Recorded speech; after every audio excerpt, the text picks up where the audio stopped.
علامات کبریٰ کا ذکر، بڑی علامتیں جو کہ بالکل خرق عادت کے انداز میں ہوگی، جن کا معاملہ جو ہے وہ آپ کے ناپ تول میں نہیں آ سکتا، آپ کی کیمسٹری فزکس اس کا جو ہے وہ نہیں کر سکتی، ادراک ہوگا یہ قیامت کی۔ ان میں نمبر ایک کیا ہے؟ ایک بہت بڑا دھواں آئے گا، پوری دنیا کو لپیٹے گا۔ نمبر دو، دجال کا ظہور ہوگا، جو اپنی خدائی کا دعویٰ لے کر آئے گا اور بنوائے گا۔ اس کے ہاتھ میں ہو جائیں گے، قبضے میں ہو جائیں گے سارے ذرائع پیداوار کے۔ اس کی طرف بھی پہلا قدم اٹھ چکا ہو، ٹرپس کے نام سے معاہدہ ہو چکا ہے۔ کوئی ملک اپنا بیج پیدا نہیں کر سکتا، یہ بیج ہم نے ڈیولپ کیے ہیں۔ ان کے ڈیولپمنٹ سے پہلے تم ایک ایکڑ سے کتنی گندم لیتے تھے، آج کتنی لے رہے ہو؟ کس بنا پر؟ جینیٹکس کا جو کام ہم نے کیا ہے اس کی بنا پر ہو رہا۔ ہاں تو ہمارا حق ہے، اس کی رائلٹی ہمارے پاس آنی چاہیے۔ لہذا صرف ان اداروں سے، ملٹی نیشنل سے خریدا جائے گا بیج، اور بیج بھی وہ دیں گے وہ کہ جس سے جو فصل اگے گی وہ بیج نہیں لا سکتی، وہ بیج کا کام نہیں کر سکتی۔ جیسے آپ کو معلوم ہے کہ آپ کے ہاں جو گوشت کھایا جاتا ہے مرغے کا، تو مرغا وہ جو ہے اس میں مرغا ہو یا مرغی ہو، اس کے اندر کوئی وہ کیفیت ہی نہیں ہے۔ ان کے انڈے جو ہے ان سے آپ بچے حاصل نہیں کر سکتے، ہے تو انڈا، دیکھنے کو تو انڈا ہے، لیکن وہ بنڈا جو ہے اس سے بچہ تو نہیں حاصل کر سکتے۔ ایسے ہی وہ گندم کا بیج دیں گے، نظر آئے گی گندم، لیکن اس کے اندر وہ صلاحیت نہیں ہے کہ اس سے جو فصل اگے گی اس کا نتیجہ جو ہے وہ بھی آپ لے سکیں۔ یہ ہونا ہے، اللہ جانے، قدم اٹھ رہے ہیں ادھر۔ پھر یہ ہے کہ دابۃ الارض، زمین سے ایک حیوان نمودار ہوگا، زمین شق ہوگی۔ ابھی میں کہہ رہا ہوں خرق عادت ہے، یہ چیزیں وہ نہیں ہیں جو ہماری کسی حساب کتاب میں جو باتیں پہلے آئی ہیں وہ تو حساب کتاب میں آ رہی ہیں، ساری سمجھ میں آ رہی ہیں، ساری چیزیں مشاہدہ ان کا ہو رہا ہے۔ لیکن یہ ہے کہ دابۃ الارض، یہ کہتے ہیں کہ کوہ صفا، اس میں تو نہیں ہے حدیث میں، کوہ صفا پھٹے گا اور اس میں سے ایک حیوان دابہ وہ ظاہر ہوگا، تو اسی لیے فرمایا ہے وَإِذَا وَقَعَ الْقَوْلُ عَلَيْهِمْ أَخْرَجْنَا لَهُمْ دَابَّةً مِّنَ الْأَرْضِ تُكَلِّمُهُمْ، تو ہم اندر سے پیٹ کے چیر کر زمین کے پیٹ کو ایک حیوان کو برآمد کریں گے جو انسانوں سے بات کرے گا، گفتگو کرے گا۔ نمبر 4، طلوع الشمس من المغرب، یہ بھی خرق عادت، سورج تو طلوع ہوتا ہے مشرق سے، غروب ہوتا ہے مغرب میں، لیکن اس وقت معاملہ الٹا ہو جائے، یعنی جو کائنات کے اندر جو گڑبڑ ہوگی کچھ سمجھ میں بات آتی ہے کہ یہ معاملہ جو ہے، یہ تو اس پورے سولر سسٹم کو اگر بدل دیتے ہیں تو مشرق مغرب ہو جانا، مغرب مشرق ہو جانا، یہ سمجھ میں آنے والی بات ہے۔ اس کے بعد ہے عیسیٰ ابن مریم کا نزول، جس کے بارے میں آج میں نے گفتگو کی ہے تفصیل سے۔ یہ نزول ہونا ہے، یہ علامات قیامت میں سے حضور نے بیان فرمایا ہے، اور قرآن مجید کی جو اصطلاحات ہیں اس کے حوالے سے میں نص قطعی جو ہے وہ میں آپ کے سامنے رکھ چکا ہوں۔ پھر یاجوج ماجوج کا ایک معاملہ ہے، یہ میں ابھی اس وقت زیادہ اس پر بات نہیں کر سکتا۔ حضرت عیسیٰ علیہ السلام کے نزول کے بعد دو کام ہوں گے، یہودیوں کا قلع قمع ختم، تمام یہود، ایک کام تو یہ ہونا ہے، اور نمبر 2 عیسائیت کا ختم ہو جانا۔ عیسائیت کی نفی کر دیں گے، بھائی تم مجھے خدا کا بیٹا بنائے بیٹھے ہو، میں تم خدا کا بیٹا نہیں ہوں، میں تو اس کا بندہ ہوں، رسول ہوں، میں نے تم سے کب کہا تھا کہ مجھے خدا کا بیٹا بناؤ۔ نمبر 2 یہ کہ وہ خنزیر کو قتل کر دیں گے، یعنی یہ تم نے خنزیر کب سے کھانا شروع کر دیا؟ میں تو تم کو نکاح اجازت دے کر گیا تھا، یہ تو شریعت موسوی میں حرام تھا، اور میں کہہ کر گیا تھا کہ یہی شریعت تم پر لاگو رہے گی، ہاؤ کم؟ تم نے کیسے یہ؟ آج بھی بہت سے رومن کیتھولکس جو ہے وہ سور نہیں کھاتے، وہ اس میں ہے ان کے اندر کچھ نہ کچھ بات جو ہے جو حضرت عیسیٰ کی تعلیمات کا کچھ اثر ان کے ہاں ہے۔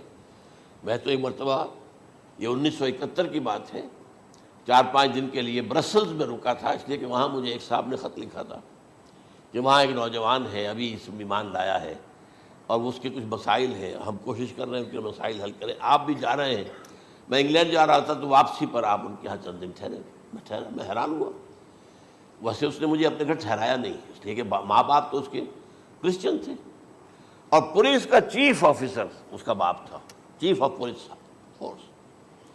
اس نے مجھ سے ایک دن کھانے پہ بلایا، میں ہوٹل میں ٹھہرایا مجھے، اس نے کہا آپ اطمینان سے یہاں کھانا کھائیں، اس گھر میں نہ آج تک کوئی شراب کی بوند آئی ہے اور نہ ہی کوئی بوٹی آئی ہے سور کی. Roman Catholics. اب اکلوتا بیٹا تھا یہ عبد العزیز، نے بعد میں بیان رکھا، وان کینٹر اس کا نام تھا جو کہ اوریجنل تھا. پھر اس نے نام رکھا عبد العزیز وان کینٹر، پرانا نام بھی بہرحال رکھا. نہایت نیک، نہایت خوبصورت. 28 سال کی عمر تھی اور اس وقت میں نے دیکھا تھا کہ اس کی فقہی معلومات جو ہے میری معلومات سے 10 گنا زیادہ. اس کی وجہ کیا ہے؟ وہ گیا تھا موراکو میں ایز اے ٹیچر ملازمت کرنے، پیسہ کمانے. وہاں وہ مسلمانوں سے اس کا ہوا رفع ضبط ہوا، اسلام کی تعلیمات سامنے آئی، اسلام لے آیا. اب اکلوتا بیٹا ہے اور ماں باپ جو ہے کرسچن کیتھولکس. جب وہاں سے واپس آیا تو پھر کہتے ہیں کہ ہمارے درمیان ایک معاہدہ ہے، وی آر لیونگ ٹوگیدر، لیکن یہ معاہدہ ہے ہم مذہب پہ بات نہیں کریں گے، بس باقی جو بھی ہے وہ ساتھ رہ رہے ہیں. لیکن میں حیران ہوا، مجھے معلوم نہیں تھا. اچھا اس کے بعد اس نے جب اسلام کا فیصلہ کیا تو اس کے سامنے سوال آیا کون سی فقہ اختیار کروں. تو اس نے بڑی جو ہے تھورو اسٹڈی کی ہے تمام فقہوں کی، کمپیریٹو اسٹڈی. ان کو کرنے کے بعد پھر فائنل فیصلہ اس کا یہ تھا کہ حنبلی فقہ میں اختیار کروں. چاروں فقہوں میں سب سے لیٹسٹ حنبلی ہے، یعنی حنفی نمبر 1، پھر مالکی نمبر 2، پھر اس کے بعد شافعی نمبر 3، پھر یہ امام احمد ابن حنبل ہے. اور امام احمد ابن حنبل کے زمانے تک احادیث بہت بڑے پیمانے پر جمع ہو چکی تھی، جبکہ ابھی حضرت امام ابو حنیفہ کے زمانے میں کوئی اتنا زیادہ جو ہے حدیث کا بھی ذخیرہ نہیں بنا تھا. اسی پر تو لوگ حیران ہوتے ہیں کہ زیادہ حدیث امام ابو حنیفہ کے علم میں نہیں تھی، لیکن مجال ہے کہ ان کا کوئی فتویٰ جو ہے کتاب و حدیث کے، کتاب اور سنت کے خلاف ہو. اگرچہ انہوں نے صاف کہا کہ اگر تم پاؤ کوئی ایسی سچی حدیث، پختہ حدیث جو میری کسی رائے کے خلاف ہو تو میری رائے کو دیوار پر دے مارنا اور اس صحیح حدیث کی پیروی کرنا. لیکن ویسے اس کے بعد یہ کمال یہ ہے کہ بہت ہی کوئی شاذ معاملہ ہے کہ جس میں ان کا کوئی فتویٰ وہ کتاب و سنت کے منافی ہو یا سنت کے منافی ہو. کتاب پہ تو سوال پیدا نہیں ہوتا، کتاب تو ساری ان کے سامنے موجود تھی. اس کے بعد یہ ہے کہ یاجوج ماجوج، اصل میں بتا رہا تھا آپ کو کہ جب عیسائیت بھی ختم ہو گئی، یہود ویسے ختم ہو گئے، استیصال ہو گیا، جڑ کٹ گئی.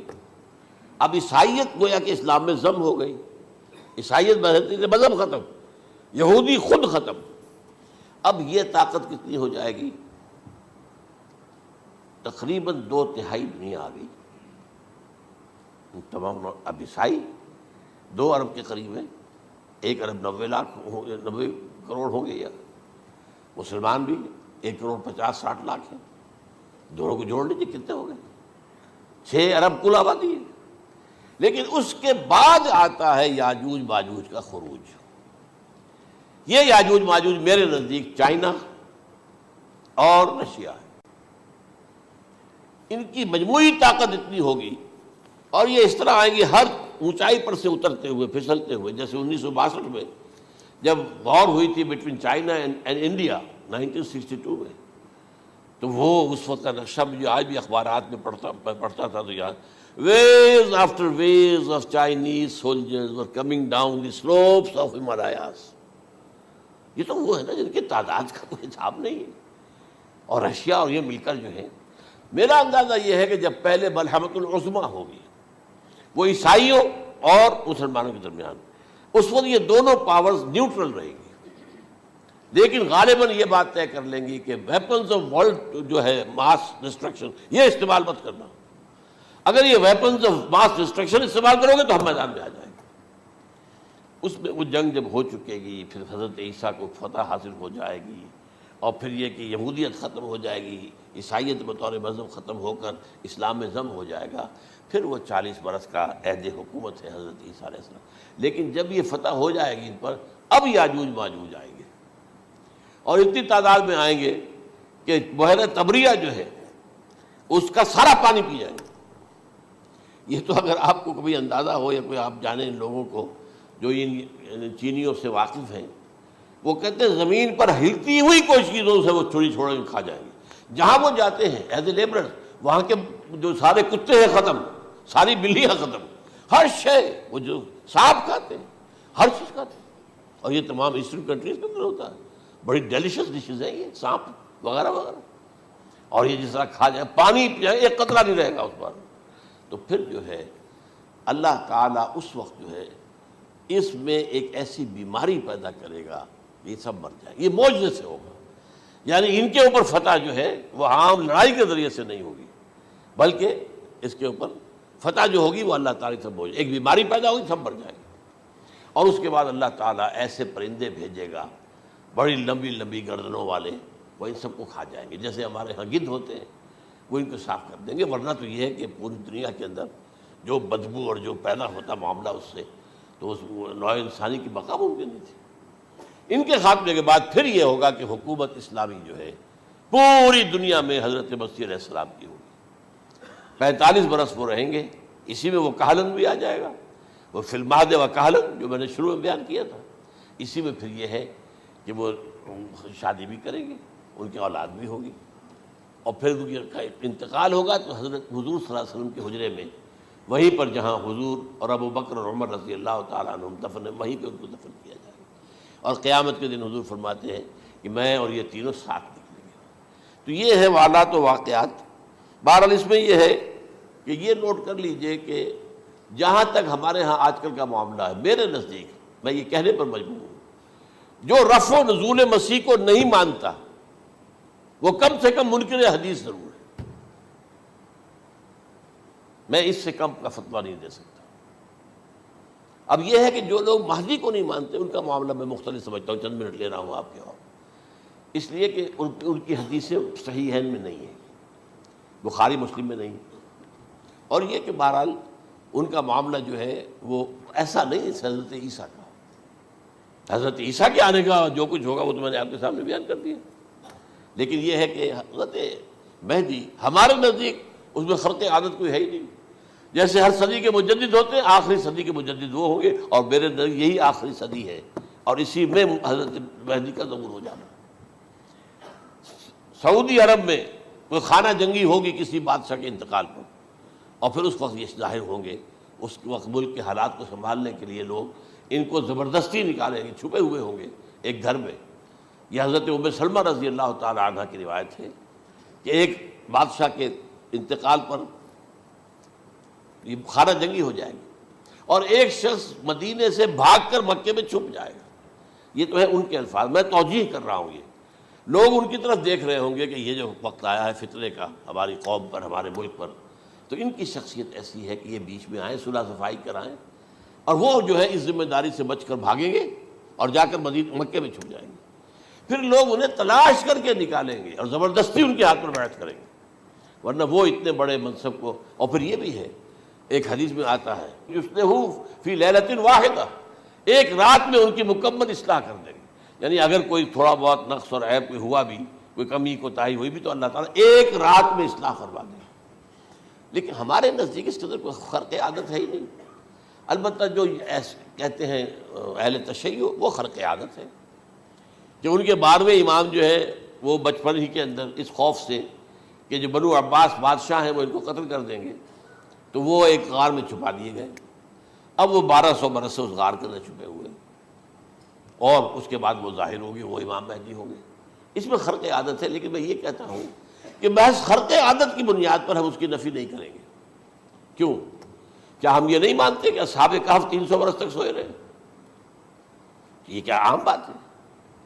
حضرت عزیر علیہ السلام اللہ نے انہیں موت دی، موت، اور 100 برس کے بعد زندہ کر کے اٹھا لیا.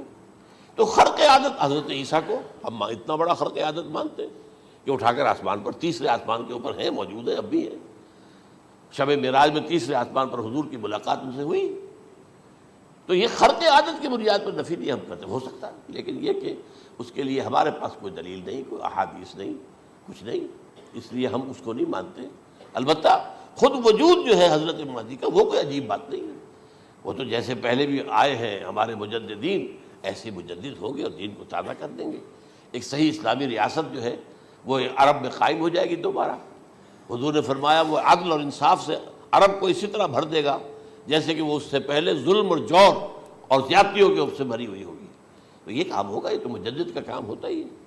اس حوالے سے لیکن بہرحال میں نے پھر بھی کہا کہ اگر احادیث کی کمزوری کی وجہ سے کہ صحیح عین میں نہیں ہے، اگر کوئی شخص انکار کرے تو مجھے کوئی اعتراض نہیں ہے، ٹھیک ہے، لیکن جو حضرت عیسیٰ کے نفع سماوی اور حضرت عیسیٰ کے نزول کا انکار کرتا ہے وہ کم سے کم، میں انہیں اور آگے کوئی فتویٰ نہیں دیتا کہ وہ کافر ہو گئے یا یہ ہو گیا یا وہ ہو گیا، لیکن منکر حدیث کے لائن میں تو وہ لازماً کھڑے ہو گئے۔